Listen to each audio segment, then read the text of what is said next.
So yun mga padi, meron tayo nakitang NMAX B3 sa kagagala natin. Dito yan sa Motor Trade, Platero Binyan, Laguna, no? Standard version nga pala tong namataan natin dito mga padi. And napakalaki ng pinagbago ng itsura ng NMAX B3 na to. Dahil unang-una sa kanyang kaha, kung makikita nyo, para siyang X-Max na maliit. And inahalin tulad pa to sa Motor Star na motorsiklo, pati dun sa Rusi. Pero malayong-malayo naman sa personal. Sobrang premium niya tingnan mga padi. And solid na solid din yung kanyang mga bulsa. Parang sa NMAX B2 lang din. Yung isa walang takip, yung isa meron. And meron na yan Type-C sa loob na charger. Kaya hindi mo na kailangan bumili ng adapter para magamit to. Yung dati kasi wala, no? And ang isa pa pala na napansin natin mga padi, medyo numipes o committed yung NMAX B3.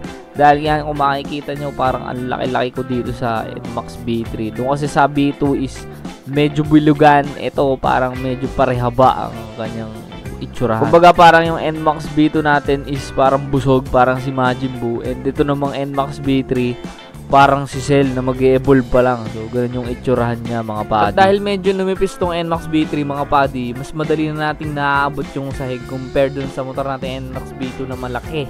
Dahil nakabuka ka tayo doon. And ang maganda pa dito, yung shock ng Indonesia, mga padi, is nakakabit na dito. Yung debaso na stock sa mga ibang bansa. Ayan, makikita nyo, made in Indonesia, tapos merong pecha. Kaya inabangan natin to sa mga buy and sell mga padi, dahil baka ito na lang yung ikasa natin sa ating NMAX B2 na si Pepper. And dyan mga padi, dun sa kanyang sidings, sa may ilalim, makikita nyo yung part na yan, parang may dry carbon siya na part. And napaka-solid nun. Tapos radiator pa rin yan, syempre.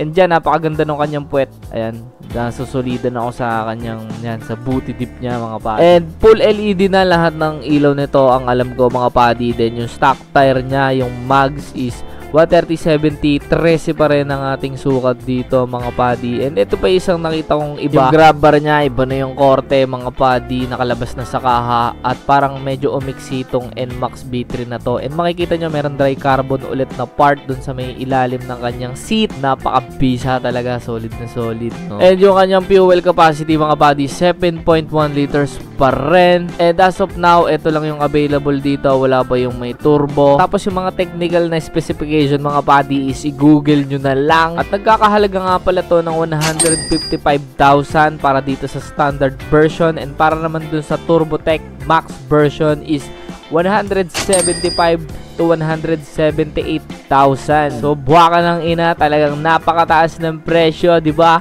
Ano, bibili ka ba? Pero bibili na yan at ibibenta niya na yung luma niyang motor. Yeah!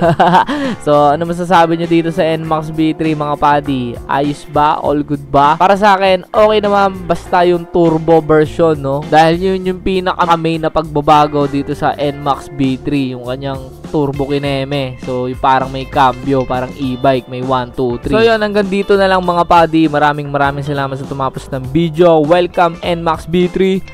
I'm out. Babush. Whew.